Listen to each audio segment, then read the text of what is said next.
BJP ನಾಯಕ ಹಾಗೂ ವಿಧಾನ ಪರಿಷತ್ ಸದಸ್ಯ ಸಿಟಿ ರವಿಯವರು ಇಂದು ತಮ್ಮ 58ನೇ ವಸಂತಕ್ಕೆ ಕಾಲಿಟ್ಟಿದ್ದಾರೆ. ಈ ಹಿನ್ನೆಲೆಯಲ್ಲಿ ಚಿಕ್ಕಮಗಳೂರಿನಲ್ಲಿ ಪಕ್ಷದ ಕಾರ್ಯಕರ್ತರು ಹಾಗೂ ಅಭಿಮಾನಿಗಳು ವಿವಿಧ ಕಾರ್ಯಕ್ರಮಗಳ ಮೂಲಕ ಹುಟ್ಟುಹಬ್ಬವನ್ನು ಆಚರಿಸಿದ್ದಾರೆ.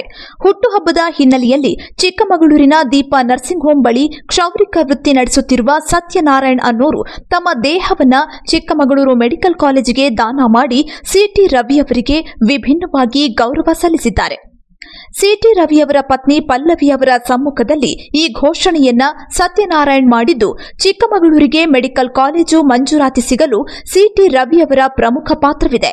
ಅವರ ಹುಟ್ಟುಹಬ್ಬದ ದಿನದಂದು ನಾನು ದೇಹದಾನ ಮಾಡುವ ಮೂಲಕ ಅವರ ಸೇವೆಗೆ ನನ್ನ ಗೌರವ ಸಲ್ಲಿಸುತ್ತಿದ್ದೇನೆ ಎಂದು ಸತ್ಯನಾರಾಯಣ್ ತಿಳಿಸಿದ್ದಾರೆ. ನಮ್ಮ ಚಿಕ್ಕಮಗಳೂರು ಮನೆಯ ಮಗ ಅಂತ ನಾವೇನು ಕರಿತೀರಿ, ಸಿಟಿ ರವರ 58ನೇ ಹುಟ್ಟುಹಬ್ಬ.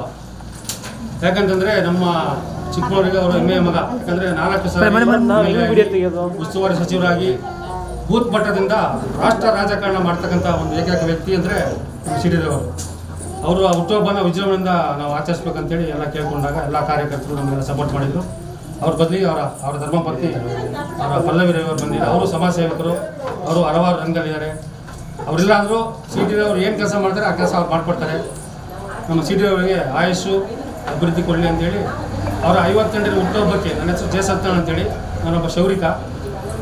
ನಾನು ಅವರ 58ನೇ ಹುಟ್ಟುಹಬ್ಬಕ್ಕೆ ನನ್ನ ದೇಹದಾನವನ್ನು ಮೆಡಿಕಲ್ ಕಾಲೇಜಿಗೆ ಕೊಡ್ತಾಯಿದ್ದೀನಿ. ಯಾಕಂತಂದರೆ ಚಿಕ್ಕಮಗಳೂರು ಮೆಡಿಕಲ್ ಕಾಲೇಜ್ ತಂದಿದ್ದು ಅವರೇ, ನಮ್ಮ ಸಿಟಿ ರವಿಯವರೇ.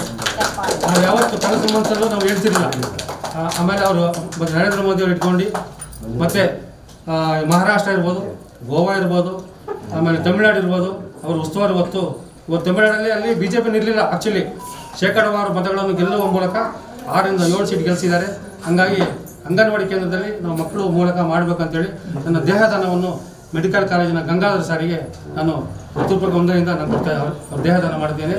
ನಾನು ಸತ್ಯ 6 ಗಂಟೆ ಒಳಗೆ ನಾನು ಮಾಡಿ ತಗೊಂಡು ಎಕ್ಸ್ಪೆರಿಮೆಂಟ್ ಮಾಡಬೇಕು. ನನ್ನ ಮಗಳಿದ್ದಾರೆ ಸಾಕ್ಷಿಯಾಗಿ, ಕಲರ್ ಮೇಡಮ್ ಇದ್ದಾರೆ, ಎಲ್ಲ ಸಾಕ್ಷಿ ಮುಖಾಂತರ ಮಾಡ್ತಾ ಇದ್ದಾರೆ.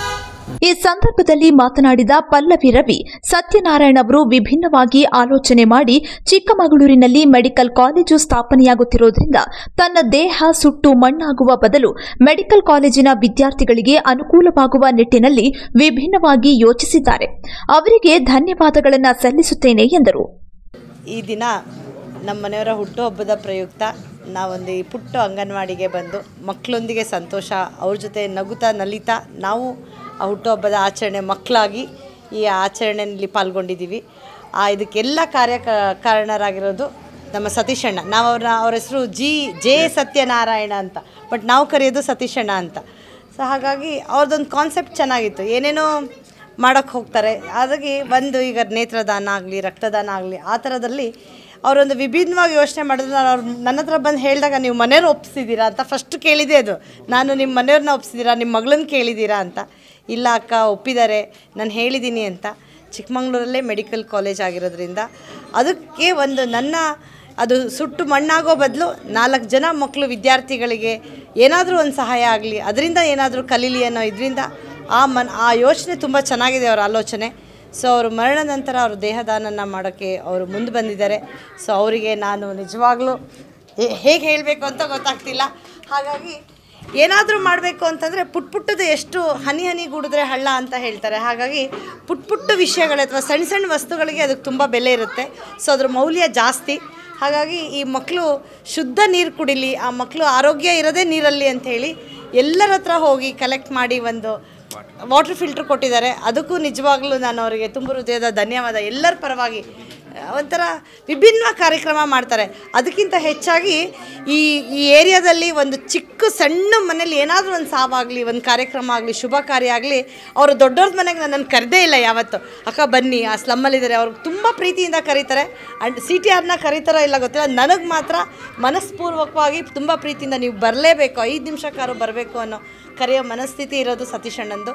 ಸೊ ಅವರು ಸವಿತಾ ಸಮಾಜದ ಉಪಾಧ್ಯಕ್ಷರಾಗಿ, ತಾಲೂಕು ಅಧ್ಯಕ್ಷರಾಗಿ, ಹಾಗಾಗಿ BJPಯಲ್ಲಿ ಒಂದೊಳ್ಳೆ ಪ್ರಮುಖ ಕಾರ್ಯಕರ್ತನಾಗಿ ಕೆಲಸ ಮಾಡ್ತಾ ಇದ್ದಾರೆ. ಅವ್ರಿಗೆ ಒಳ್ಳೆಯದಾಗಲಿ, ಅವ್ರ ಕುಟುಂಬಕ್ಕೆ ಆರೋಗ್ಯ, ಆಯಸ್ಸು ನಂತರ ಮಾತನಾಡಿದ ಚಿಕ್ಕಮಗಳೂರು ಮೆಡಿಕಲ್ ಕಾಲೇಜಿನ ಅನಾಟಮಿ ವೈದ್ಯ ಗಂಗಾಧರ್, ಕಾಲೇಜಿನ ವಿದ್ಯಾರ್ಥಿಗಳಿಗೆ ಅನಾಟಮಿ ವಿಭಾಗದಲ್ಲಿ ಅಧ್ಯಯನ ನಡೆಸುವ ಪುಣ್ಯ ಕಾರ್ಯಕ್ಕೆ ದೇಹದಾನ ಮಾಡಿರುವ ಸತ್ಯನಾರಾಯಣ ಅವರ ಕಾರ್ಯಕ್ಕೆ ಧನ್ಯವಾದಗಳನ್ನು ಸಲ್ಲಿಸುತ್ತೇನೆ.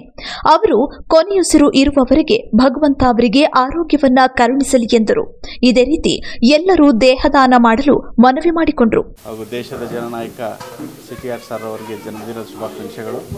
ಆ ಒಂದು ಸಂದರ್ಭದಲ್ಲಿ ಮೆಡಿಕಲ್ ಕಾಲೇಜಿನ ಉಪಯೋಗಕ್ಕಾಗಿ ಅಂದರೆ ಮೊದಲನೇ ವರ್ಷದ ವೈದ್ಯಕೀಯ ವಿದ್ಯಾರ್ಥಿಗಳಿಗೆ ನಾವು ಪಾಠ ಹೇಳೋದ್ರಲ್ಲಿ ಅನಾಟಮಿ ಅನ್ನೋಂಥ ವಿಭಾಗದಲ್ಲಿ ದೇಹವನ್ನು ವಿಚ್ಛೇದನ ಮಾಡಿ ಅಂದರೆ ಡಿಸೆಕ್ಷನ್ ಮಾಡಿಬಿಟ್ಟು ಅದರಲ್ಲಿ ಯಾವ ಥರ ಸ್ಟ್ರಕ್ಚರ್ಸ್ ಆರ್ಗನೈಸ್ ಆಗಿರ್ತವೆ, ಯಾವ ಥರ ಕೆಲಸ ಮಾಡ್ತೇವೆ ಅನ್ನೋದು ನಾವು ಸರ್ಜರಿ ಥರ ಮಾಡಿಬಿಟ್ಟು ಅವ್ರಿಗೆ ತೋರಿಸಿ ಟೀಚಿಂಗ್ ಮಾಡಿ ಪಾಠ ಕಲಿಸ್ಕೊಡ್ತೀವಿ. ಅಂಥ ಒಂದು ಪುಣ್ಯ ಕಾರ್ಯಕ್ಕೆ ದೇಹದಾನ ಮಾಡುವಂತಹ ಜೆ ಸತ್ಯನಾರಾಯಣ ಅವರಿಗೆ ನಾನು ತುಂಬ ಹೃದಯದಿಂದ ಕೃತಜ್ಞತೆಯನ್ನು ಸಲ್ಲಿಸ್ತೀನಿ. ಅವರು ಉಸಿರಿರೋವರೆಗೂ ತುಂಬ ಆರೋಗ್ಯವಾಗಿ ಸಂತೋಷವಾಗಿರಲಿ ಅಂತ ದೇವರಲ್ಲಿ ಪ್ರಾರ್ಥನೆ ಮಾಡ್ತೀನಿ.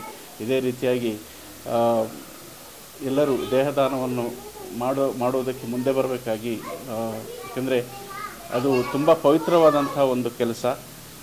ನಾವು ನಮಗೆ ಟ್ರೀಟ್ ಮಾಡುವಂಥ ಒಂದು ವೈದ್ಯರನ್ನ ತಯಾರು ಮಾಡಬೇಕು ಅಂತಂದರೆ ಅವರಿಗೆ ಜ್ಞಾನವನ್ನು ಕೊಡೋದು ತುಂಬ ಒಳ್ಳೆಯ ಉದ್ದೇಶ. ಅದಕ್ಕಾಗಿ ದೇಹವನ್ನು ದಾನ ಮಾಡುವುದನ್ನೋದು ಅದಕ್ಕಿಂತ ತುಂಬ ದೊಡ್ಡ ಉದ್ದೇಶ. ಹಾಗಾಗಿ ಈ ಥರ ಒಳ್ಳೆ ಕಾರ್ಯ ಆಗಬೇಕು, ಇನ್ನೂ ತುಂಬ ಜನ ಮುಂದೆ ಬರಬೇಕು. ನಂತರ ಮಾತನಾಡಿದ ಸತ್ಯನಾರಾಯಣ ಅವರ ಪುತ್ರಿ ಗಾನವಿ, ಅಪ್ಪ ಈ ರೀತಿ ತಮ್ಮ ಯೋಚನೆ ಹೇಳಿಕೊಂಡಾಗ ಬಹಳ ಸಂತೋಷವಾಯಿತು. ನನ್ನ ತಂದೆ ಹೆಚ್ಚು ವಿದ್ಯಾವಂತರಲ್ಲ, ಆದರೂ ವಿದ್ಯಾವಂತರಿಗೆ ಪ್ರೋತ್ಸಾಹಿಸುತ್ತಾರೆ. ಇದು ನನಗೆ ಹಾಗೂ ಎಲ್ಲರಿಗೂ ಮಾದರಿಯಾಗಿದೆ ಎಂದರು. ಖುಷಿ ಆಗ್ತದೆ. ನಮ್ಮಪ್ಪ ಫಸ್ಟ್ ಹೇಳಿದಾಗ ನಂಗೆ ಆ್ಯಕ್ಚುಲಿ ಖುಷಿ ಆಯಿತು. ನಮ್ಮಪ್ಪನೂ ಈ ಥರ ಥಿಂಕ್ ಮಾಡ್ತಾರಲ್ಲ. ಬಿಕಾಸ್ ನಮ್ಮಪ್ಪ ಏನು ಅಷ್ಟು ದೊಡ್ಡದಾಗಿ ಓದಿಲ್ಲ, ಬಟ್ ಓದೋರಿಗೆ ಮಾತ್ರ ತುಂಬ ಸಪೋರ್ಟ್ ಮಾಡ್ತಾ ಇದ್ದಾರೆ. ಇದು ನನಗೆ ಇನ್ಸ್ಪಿರೇಷನ್ ಆಗುತ್ತೆ. ನಾನು ದೊಡ್ಡವಳಾದ್ಮೇಲೂ ನಮ್ಮಪ್ಪನ ನೋಡಿ ನಾನು ನನ್ನ ಮನೆಯವರೆಲ್ಲರೂ ಸೇರಿನಿ ನಾನು ದೇಹದಾನ ಮಾಡಬೇಕು ಅಂತ ಡಿಸೈಡ್ ಮಾಡ್ತೀನಿ.